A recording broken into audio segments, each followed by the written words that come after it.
Now Matt has 5 minutes for a direct response. I didn't have anything else written. That's a lot to think about. I'm not actually sure that we disagree on one element. I've actually had a lengthy debate on the transcendental argument for the existence of God, and shocked the opposition by agreeing with the initial points about the nature of logical absolutes. So when it comes to truth, I don't know that we're necessarily on completely different pages. I will say, though, that the idea that the derivative nature of morality, to say that we would not know killing is wrong had it not been delivered purportedly to Moses, is something that and not to be offensive, but I just find it absurd. As if somebody needed, I mean, did these people before God delivered that to Moses, did they not understand the consequences of killing another person and how that might be wrong? The idea that people could not comprehend that our actions have consequences, and those consequences have more consequences, that we don't live in a vacuum, that what I do affects each and every one of you. And we understand this when it comes to ideas about liberty, where the right to swing my arm ends at your nose type of thing. But what we have to understand is that as you need nothing more than multiple individuals trying to share resources and subsisting together, any interaction, in order to reach these conclusions. The idea that people couldn't have realized that killing was wrong. I would argue that even the Bible contradicts that, in that when Cain slew Abel, clearly he knew it was wrong.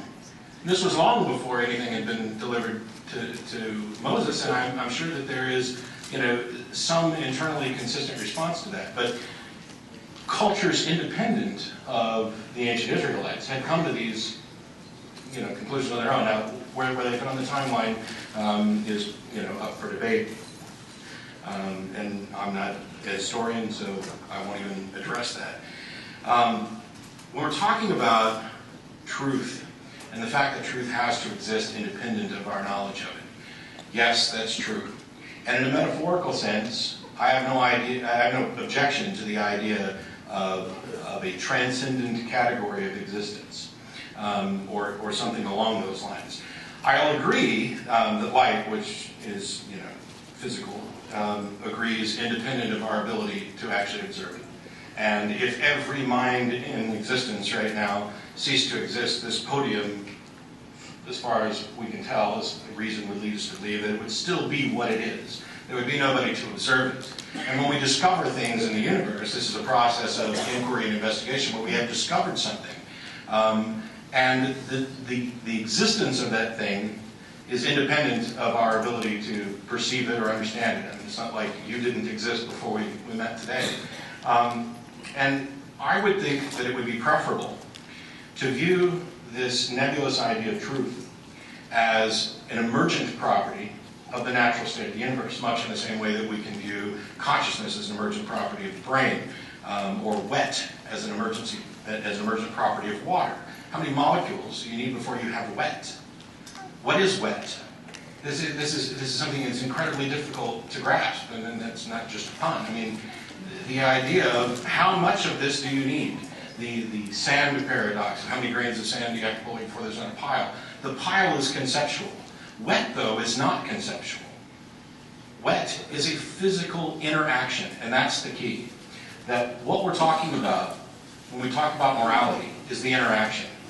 And my contention is that you need nothing more than any two individuals who are interacting, who are thinking, reasoning beings, empathetic to one another, understanding the consequences of their action, to develop a moral system. It's not difficult to determine that life is generally preferable to death, pleasure is generally preferable to pain, and that there are exceptions to these, particularly when those core values or those core foundational points interact, that it may be a case where death may be preferable to life when pain is so much greater.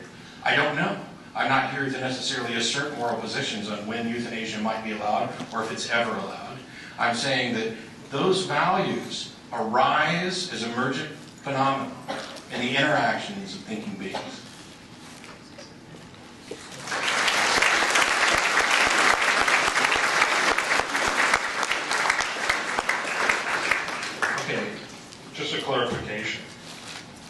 did not say killing is wrong because we know killing is wrong because Moses came down from the mountain. And understand that as narrative. Okay? I'm not a biblical literalist. I'm not a fundamentalist at all. But I do believe that narrative is the ground of culture. I don't even believe philosophy is the ground of culture. Okay? And I'm not a historicist, although I love history. I believe that narrative is the ground of culture. And I believe that truth enters the world through a word when it's spoken. In the beginning, God spoke the world into existence. That's my presupposition. Okay, and I'll tell you that. And that's why I think debates like this are very, very important. And killing is not wrong because the narrative says that God disallows killing. Okay? I think I agree with Matt in some fundamental ways, but we end up in a different place. I think that in the astonishingly complex and often tragic interaction between human beings, certain moral principles can be distilled. I agree with that 100%. And that's why I also believe that sometimes morality is unclear. What we believed yesterday might not exactly hold today. But there are some foundational and fundamental truths that I think are so self-evident, even to those who believed in gods other than the God of Abraham, or those who believe in no gods at all, that they can still be discerned. I have no problem with that. I think that's why you see similarities in different religions.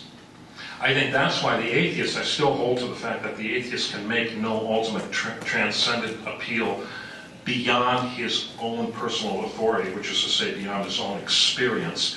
Even the atheist can still discern some of these fundamental precepts. They're written into the very fabric of the universe, number one, speaking as a Christian.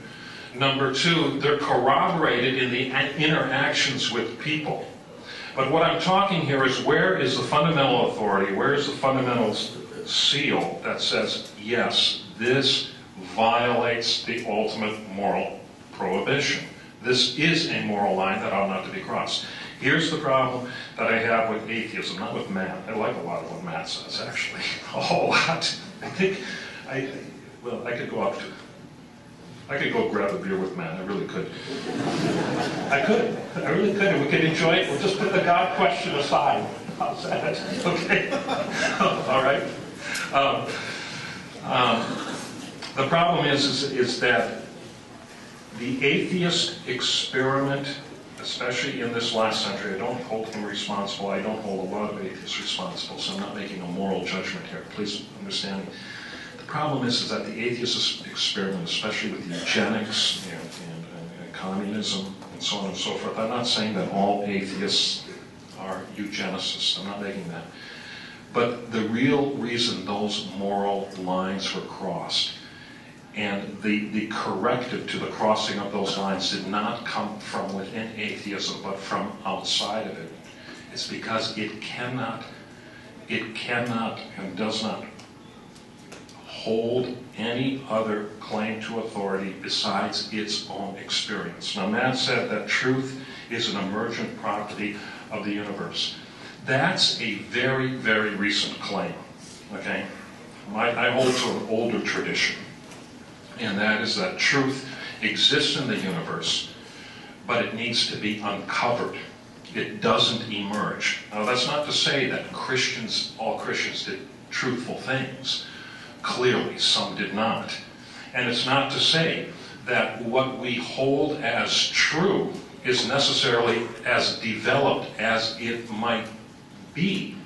But it does say that truth is not emergent and contingent on our own experience, but again, I make the transcendent argument that truth as a separate category of being actually sits in judgment of what we do.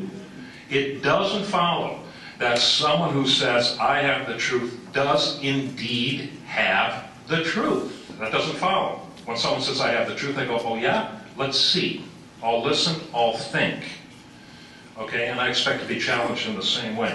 It does say that truth as a separate category of being, okay, requires, in the end, our wrestling with it and submission to it. Now, here's where I differ with the atheist, is that I don't believe either. Perhaps 30 more seconds? Oh, 30, sorry, I wasn't watching, okay.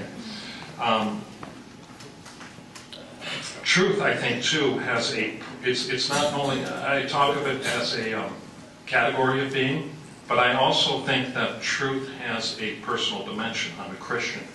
But truth is not something you see. Truth is something, first, you hear.